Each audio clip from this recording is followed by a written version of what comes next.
Hello everybody and welcome back to Odin's movie blog. I am the critic who is a cynic. Hope doing well. And today we'll be talking about the Sonic box office, specifically how much money does Sonic need to make at the box office in order for it to break even, and basing it off of the numbers that we have so far, based on the projections that we have so far, it seems very likely that Sonic is on pace currently, unless of course the bottom falls out this weekend or it has a massive week 2 drop off for that film indeed to make its money back internationally. So today we'll be talking about that, and also I'll be talking about some movies that have recently been sent to me by NVD Visual because I'm a little bit behind on those numbers. But before I do that, I want to give a shout out to Mike Jackson, who is my newest Patreon member. I need to add him to the end reel at the very end, but since I have not done so yet, and I'm about to go on vacation, rather not really vacation really, but going on retreat. Sometimes it feels like a vacation. I don't know if I'll have time to put him into the final crawl or not. So Mike Jackson, shout out to you for being one of my Patreon members. But back to the video itself. The movie, Sonic the Hedgehog, again, as I mentioned in the video that I made just the other day, is something that's increasing a lot in the box office. It jumped around 40% over the period of a month of how much people were expecting this film to make. This film was set to make under $100 million in its total domestic number. Now it's expected to make $125+ million in its entire domestic run as well. So based on the numbers, based on my mathematical equations, this is what we have so far for Sonic. So the budget is said to have been around $95 million. That is including with the reshoots. There are some sources that say it was $85 million, others that say it was $90. One source said it was 95, so I decided to say, 95 seems to sound about right for how much you would spend on a, very heavy CGI film, and also a CGI film that you would have to have gone back to fix and post over a period of several months. So 95 million sounds pretty fair to me. Take into account normal marketing costs, that would make the total amount of cost. Again, the total cost, some people for some reason can't read when it has total cost up there with marketing, and they think that this is the actual marketing budget. No. This is the entire cost with the production and also with the cost as well. How do we get to that number? 95 million is the production budget. If you multiply that by 1.5, that is the typical number that you end up getting to the entire cost of the overall film. You can also get it more complicated saying, well, normally if you take half of the production budget, add that half onto this total production budget, and then you get to the same number here. However, I think saying multiply by 1.5 makes a lot more sense. So we have this number. This is the total cost. So this is everything that it costs to make Sonic the Hedgehog based on the information that we have. Both the budget and marketing all together, $142.5 million is how much it needs to make up. Now remember that a film does not get 100% of its box office receipts. It only gets around 60% of those box office receipts, and then you have to take into account how much they spent on the film to find out what the actual net gain or net profit would actually be. And so based on those numbers, $238 million worldwide, so not just domestically, but worldwide would be the number that Sonic the Hedgehog needs to make in order for it to break even at the box office. Technically, it can make even less than that because, as you can see, this is how I get it to be $300,000 in the black. So when you start to put in these numbers, keep in mind that these are all based on estimates, that the number could be higher, the number could be lower. This is all just based off of the numbers that we have in front of us and also based on best guess. I've never claimed to be some amazing mathematical guru. I'm just a dude that has been fascinating with box office numbers for a very long time and figured them out for myself and said, hey, I kind of want to share that love and want to share that passion with everyone else also. And so $238 million worldwide. If it makes it, it'll be $300,000 in the black. If it only makes $237 million, as I will show you in real time, let's just take $1 million away from that. You see now it goes to negative $300,000. And so if it makes anywhere close to that number, it will about break even because remember, it likely will at least make a couple of million in Blu-ray and DVD sales. And so even if it were to struggle to get to this number in specific, this number specifically, it still likely will, make its money back overall. Now, why do I think this is a pretty good number overall? Well, when you look to the weekend forecast for for this film, again, it's set to make $46 million in its opening weekend debut. But also when you look to other numbers for this, it has the actual worldwide domestic, the rating for it. Let's go ahead and go to some other forecasts just to pull that up. So we have long range tracking here for other films, but it also includes for Sonic the Hedgehog. So Sonic the Hedgehog, again, as you can see, has already jumped up another $10 million. So remember the last time I checked this number, again, it was at $36 million. That means that right now it's jumped another $10 million for this opening weekend forecast of $46 million. They have the film set to make around $125 million by the end of its domestic domestic run. Now, if you take into account that you might see a 50-50 split between the foreign and domestic market, that would put the film right around $250 million, which based on my numbers would put it into the black, would make it profitable. However, there are many people that would speculate that is likely going to actually end up making more than that. There's probably going to be a bigger split going on. It's probably going to be maybe a 51-49 or an even higher gross overseas than domestically. And if that happens, that 125 stays the same and that number overseas boosts up. So I honestly think that based on the numbers that we have, based on the estimates that we have, we could see Sonic go all the way up into the $300 million, the $300 million range. And who knows just where it'll top off. We'll have a better understanding once we get the week 1 totals. And of course, once we get that week 1 to week 2 drop off. But it is still interesting nonetheless that Sonic the Hedgehog is essentially guaranteed to make money at this point, because even if it has a 50-50 split, and we know it's going to make some money overseas because Sonic and Sega are not just American properties, then it looks very, very good right now at this point in time. Now, for any reason, the bottom falls out and it makes no money overseas and it ends up making 56 or 60% in America and 40% anywhere else, that's where you could find yourself in some danger. That's where you could find yourself not having a film make its money back. But based off of the fact this is a worldwide property, I doubt that that will indeed be the case. So that is, of course, my estimate for what I think the film, again, what the film needs to make in order to break even and make profit, and also what I think overall it will probably end up making by the end of its run. So let me try and see here. So right now it has that negative number in there, but we don't have any numbers yet for Sonic the Hedgehog, so I'll take that out there. But I'll leave this up there. This is also, of course, on my website. It updates this in real time, the box office projections. So I'll leave the budget because that needs to be up there anyway for when I start to enter these numbers in sometime around Sunday. But before we end the video, I just want to shout out MVD Visual for once again sending me some awesome movies to check out. Some have been sent to me for a while,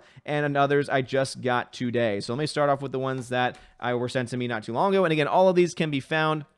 Again, all of these are from NVD Visual, so look up NVD Visual if you want to have access to any of these films. And also, a couple of them are Arrow Video releases, and you can check out Arrow Video's website to find out more about them. So the first one I have is Hudson River Massacre. This is an MVD classic starring George Martin, Louise Marine, Pamela Tudor. So as you can see right here, it's Canada, 19th century. The Hudson Bay Company with James Sullivan at the helm and supported by British Mounted Police impose unacceptable conditions on native trappers. So this is an MVD classic. This is also region free, so this can play in any part of the world. The next movie that I've been sent is La Barraca, starring Domingo Soler, Anita Blanche, Amparo Murillo, and directed by Roberto Galvadon. This is 21 on the list of the 100 best movies of Mexican cinema. So for anyone interested in Mexican cinema, this is indeed available from MVD Visual. This is also a region-free release, and it says a true classic recognized as one of Mexico's top 25 movies of all time. In rural Spain, a new family moves in town at a workplace, work at a parcel, Barraca, but the townsfolk are very hostile to the idea of another working in the land that once belonged to them. So if that's something that sounds interesting to you, La Barraca, this is going to be, again, considered one of the greatest films out of Mexico. This is, of course, available in multiple languages and is also available region-free. And then the last one from the originals that they sent me is Una Familia de Tantas, A Family Like Many Others, directed by Alejandro Galindo, starring Fernando Soler, David Silva, and Martha Roth. So it seems like another film, another foreign language film right here. It says, Rodrigo runs his household like his own private kingdom, demanding obedience, respect from his submissive wife, Donna Gracia, and their 5 children. The strictly maintained state of affairs is disturbed with the arrival of a charming traveling salesman, Roberto, who convinces the initially resistant Rodrigo to purchase his newfangled household wares and enchants the family's 15-year-old daughter. Ooh, so we got some scandal going on here.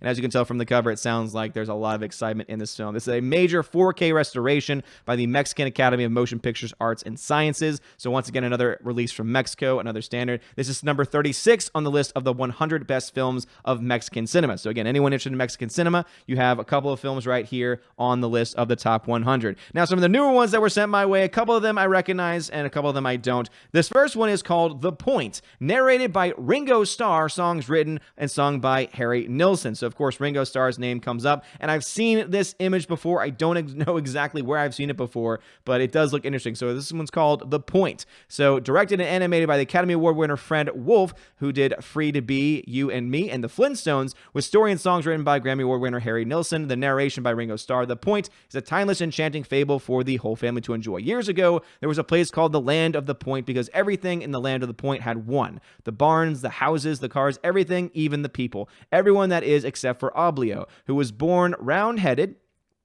since he had no point. Oblio, along with his trusty dog Arrow, was banished to the pointless forest. I like that name. Join them to see what wonders await for the two intrepid travelers as they make their way on their amazing song-filled journey. So that sounds like a lot of fun. This is a 2K restoration done by MVD Visual. It's called the MVD Rewind Collection. So if that sounds interesting to you, again, The Point is available for purchase as well.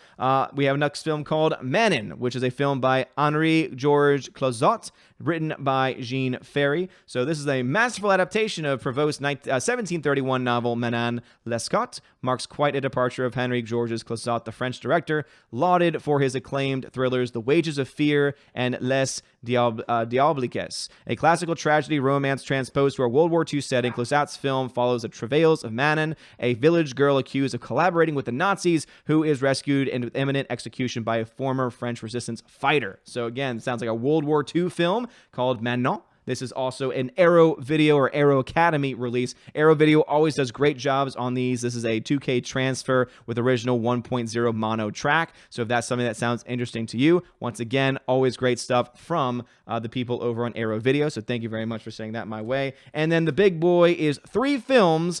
These are, you may have heard of the original counterpart, but this is One Missed Call, the trilogy. This is an Arrow Video release. So these are originally Japanese films that, of course, Americans then decided, hey, let's just do a shot-for-shot remake because that's what everyone wants, right? Apparently not. So these are all 2K restorations of the originals. I've never seen the originals myself. I'm not usually a horror film genre, but to be honest, I like seeing the original versions of horror films in other countries because normally they're more thriller-based than they are just pop jump scare horrors like the American counterparts tend to be. So this is actually one I'm very glad to own, very glad to have, and I cannot wait to review it for the Welcome to Asgard channel. So this is an iconic trilogy of J-horror films that come to Blu-ray for the first time. So again, this is the first time these have been released on Blu-ray. Tapping into the same brand of terror as The Ring and Grudge movies, visionary director Takashi Miike Audition Blade of the Immortal presents a modern high-tech twist on the mainstay of Japanese folklore, the Yuri, or vengeful spirit, in the form of its own iconic anti-hero,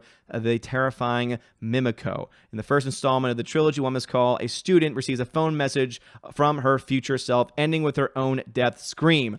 Oh boy. Wow. Yeah. So I've seen the American trailer for this movie and it just didn't look that interesting. However, anytime I read these Arrow Video descriptions, they always just sound so much more interesting because I know that you'll probably have a lot more craft and a lot more passion put into these movies than you have into their American counterparts. But anyway, shout out to MVD Visual, shout out to Arrow Video for allowing me to have these films to review. So again, I'll do individual reviews of all these films over on the Welcome to Asgard channel. At some point, I've just been so inundated with movies being sent my way that it's getting a little bit harder to catch up with everything, and I know I've fallen behind. Bruce has sent me videos as well to review as well. But anyway, that's going to be it for today. Please make sure if you're not done so already and you want to, click that join button down below. If you like talking about Blu-rays, if you like talking about movies, the box office, pop culture, this is the channel for you. Think about becoming a member today. It helps me out a lot. Anyway, you guys are all amazing and beautiful people. Leave a comment, leave a like if you enjoyed what you saw here today. Have a wonderful day, and as always, God bless. And now to give a shout out to my February Patreon and Subscribe Star members: animation commentator Brian P., Dion, David Brobrizik.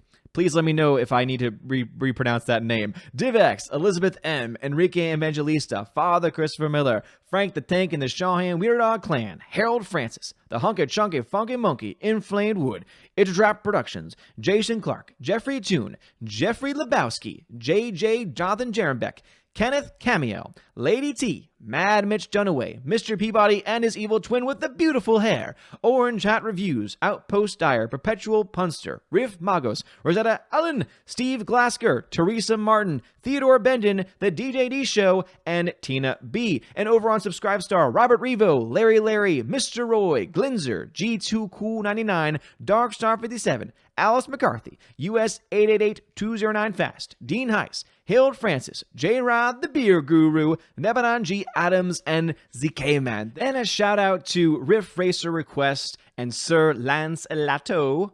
You rock. Thank you very much for being my Patreon Subscribestar members for the month of February. And if anyone else decides to join, at the next couple of days or so, I will add you into this list as well. You guys freaking rock. Have a wonderful one. And as always, God bless.